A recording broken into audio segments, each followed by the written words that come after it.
जय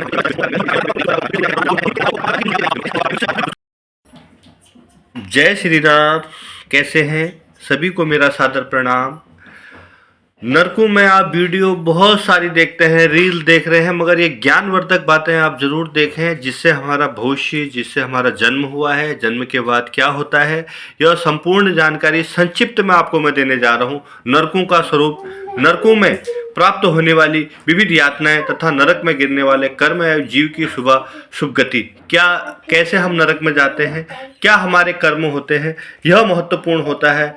और जब हम कोई ऐसा कार्य करते हैं जब हम नरक में जाते हैं, कौन सा कार्य हमें नहीं करना चाहिए इस मनुष्य योनि में, कौन सा हमें कार्य करना चाहिए इस मनुष्य योनि में, जो हमें भगवान ने इस धरती पर मिट्टी का पुतला बना के भेजा है। जब तक हमारे शरीर में प्राण है तो हमें क्या करना चाहिए। रौरव नामक नरक सभी को ज्ञान होना चाहिए।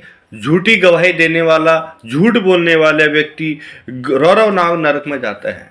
रौरव नामक नरक गरुड़ पुराण में संक्षिप्त जानकारी दी गई। इसका विस्तार 2000 योजन का है। 2000 योजन का इसका विस्तार है। अंगारों से भरा हुआ गड्ढा, पृथ्वी के समान बराबर, वहाँ की भूमि तंडासार अनुसार है, तंडसार अनुसार दानेदार भूमि है। उसमें यम के दूत पापियों को डाल देते हैं। जो लोग रिश्वत लेते हैं, जो अपना काम मन से नहीं करते हैं, जो लोगों को परेशान करते हैं, उनके द्वारा जो कमाए पैसे हैं उन्हें लेकर उनको प्रताड़ित करते हैं, उनके लिए मैं वह रौरव नामक जो मैं आपको नदी बता रहा हूँ, जो स्थान बता रहा हूँ नरक का, उसका विस्तृत रूप से आपको वर्णन करने जा रहा हूँ। आप भी इन कार्यों को छोड़ दें, भक्ति भाव में जुड़ जाएं, भगवान की शरण में चले जाएं। यह माया सब यही रह जानी है। जो समझ गया वह तर गया, जो नहीं समझा वह रौरव नादी नरक में चला गया।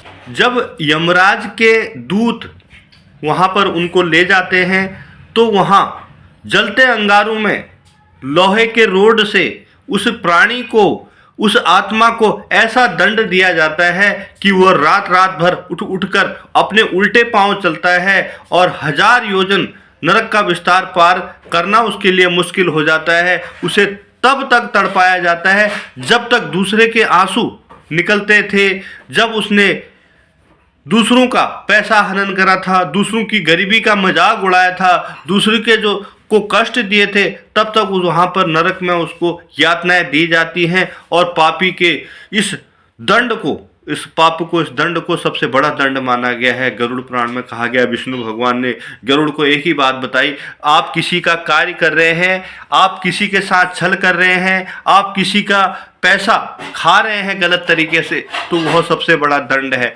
वह उस समय तो आपको आत्मा को शांति दे सकता है, मगर जब आप मरणासन में आएंगे तो आपके प्राण जाने में भी इतनी परेशानी होगी, क्योंकि दूसरे के आंसुओं की कीमत इस संसार में, इस जग में, इस पृथ्वी लोक में कोई भी नहीं है। जो दूसरे के आंसू बहाता है उसके आंसू भगवान बहाते हैं, उसके आंसू यमराज बहाते हैं। यह संक्षिप्त वर्णन गरुड़ पुराण में मैं आपको बताने जा रहा हूँ। जो दूसरों को धन को, जो दूसरों के धन पर नजर रखते हैं, जो दूसरों, यह तो रौरव नामक नरक ही है। मैं जब कल आपको विस्तार पूर्वक सभी नरकों की बात बताऊंगा तो आपकी रूह कांप जाएगी। आप रिश्वत लेना छोड़ दोगे, आप जीवन में कभी गलत काम करना छोड़ दोगे।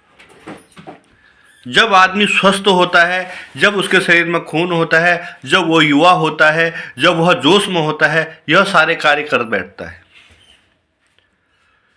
मगर बाल्यावस्था, युवावस्था, फिर अधेड़पन, फिर बुजुर्ग बन जाता है, फिर प्राण पसेलू हो जाते हैं। जब वह दिन दूर नहीं होता, जब उसके प्राण चले जाते हैं और सभी रोते हैं, बिलखते हैं, मगर जब वह प्राण देने लगता है उसके किए गए कर्म सारे उसको याद आने शुरू हो जाते हैं।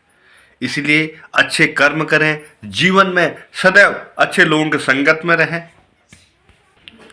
हमारे कर्म हमें जीवन बताते हैं, जीवन की राह बताते हैं।